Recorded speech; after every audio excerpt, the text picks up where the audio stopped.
दिल्ली की कुर्सी पर किसका राज? एग्जिट पोल ने बढ़ाया सियासी तापमान। मतदाताओं ने इस बार किसके पक्ष में खेला खेल? एग्जिट पोल के आंकड़ों ने बढ़ा दी आपकी टेंशन।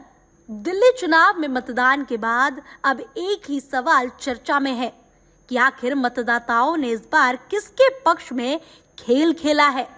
वो भी इसलिए क्योंकि राष्ट्रीय राजधानी के मतदाताओं ने 2025 के इस चुनाव में जमकर मतदान किया है।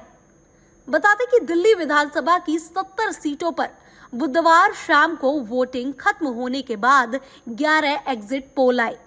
9 में बीजेपी को बहुमत तो 2 में आम आदमी पार्टी की सरकार बनने का अनुमान है। पोल ऑफ पोल्स में बीजेपी को 39, आम आदमी पार्टी को 30 और कांग्रेस को 1 सीट मिलती दिख रही है। जेवीसी और पोल डायरी के एग्जिट पोल में अन्य को भी 1-1 सीट मिलने के आसार है। अगर बीजेपी को बहुमत मिलता है तो वो 27 साल बाद सत्ता में लौटेगी। इससे पहले 1993 में बीजेपी ने 49 सीटें जीती और 5 साल में 3 सीएम बनाए थे, मदन लाल खुराना, साहिब सिंह वर्मा और सुषमा स्वराज। फिर से अनुमान लगाया जा रहा है कि दिल्ली की सत्ता पर बीजेपी फिर से राज कर सकती है। ऐसे में आम आदमी पार्टी एग्जिट पोल के बिल्कुल उलट बयान दे रही है। आम आदमी पार्टी को लगता है कि परिणाम उनके पक्ष में ही आएंगे। ऐसा आपके नेता सुशील गुप्ता खुद कह रहे हैं, सुनिए। और हर एग्जिट पोल में हमारी सरकार बनती हुई नहीं दिखाई गई, परंतु रिकॉर्ड ब्रेक की अरविंद केजरीवाल ने दिल्ली की जनता के लिए काम किया है। दिल्ली में शिक्षा पे, चिकित्सा पे, बिजली पे, पानी पे काम किया है। महिलाओं के उत्थान के लिए काम किया है।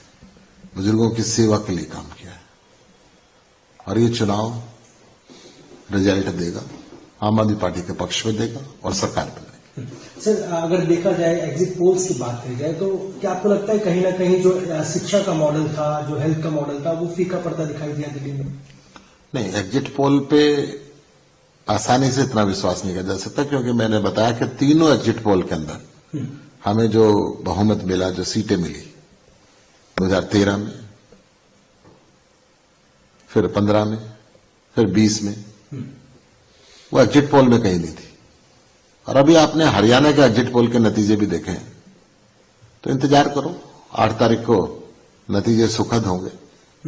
सर, वहीं जिस तरह से लगातार दावा किया जा रहा था बीजेपी की तरफ से कि उनकी सरकार बन रही है, एग्जिट पोल का इशारा भी उसी तरफ कहीं ना कहीं जा रहा है। देखिए, बीजेपी को अगर लगता उनकी सरकार बन रही है तो इतनी गुंडागर्दी नहीं करती, फर्जी वोटें की तैयारी नहीं करती। नई दिल्ली की विधानसभा 1 लाख वोट की सबसे छोटी विधानसभा है। उसके अंदर 15,000 वोटें कटवा देना, 13-14 हजार नई वोटें बनवा देना, कार्यकर्ताओं को जबरदस्ती पुलिस के भरोसे रोक के रखना, एजेंट्स को, रिलीवर को जाने नहीं देना, पुलिस का नाजायज प्रयोग करना, बीजेपी के लीडरों के द्वारा पैसे बांटना, जूते बांटना, साड़ी बांटना, ये सब उनके हताशा का नमूना सामने आता है। सर, इस एग्जिट पोल्स को आप लोग मानते हैं, जो इस वक्त एग्जिट पोल सामने आ रहे हैं, इसको आप लोग मानने स्वीकार करेंगे इन एग्जिट पोल्स को?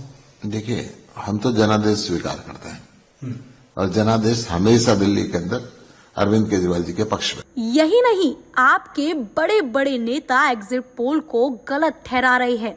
संजय सिंह ने कहा है कि अगर मसाज देने वाली और स्पा चलाने वाली कंपनियां एग्जिट पोल करेंगी तो आपको पता है कि एग्जिट पोल का क्या हाल होगा। देखिए, जब मसाज करने वाली और स्पा चलाने वाली कंपनियां एग्जिट पोल करेंगी तो एग्जिट पोल के नतीजों का क्या किया जाएगा, ये आप लोग बहुत अच्छे तरीके से समझ सकते हैं। मैं तो सिर्फ इतना कहना चाहता हूँ, 8 तारीख का इंतजार कीजिए।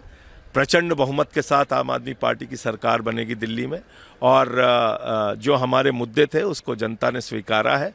बिजली, पानी, शिक्षा, स्वास्थ्य, 2100 रुपए की महिला सम्मान राशि, संजीवनी स्कीम, इन सब का व्यापक प्रभाव आपको चुनाव परिणाम में देखने को मिलेगा। आम आदमी पार्टी के सभी नेता एग्जिट पोल को गलत बता रहे हैं, और बताए भी क्यों ना, क्योंकि 2020 में भी ऐसा ही हुआ था।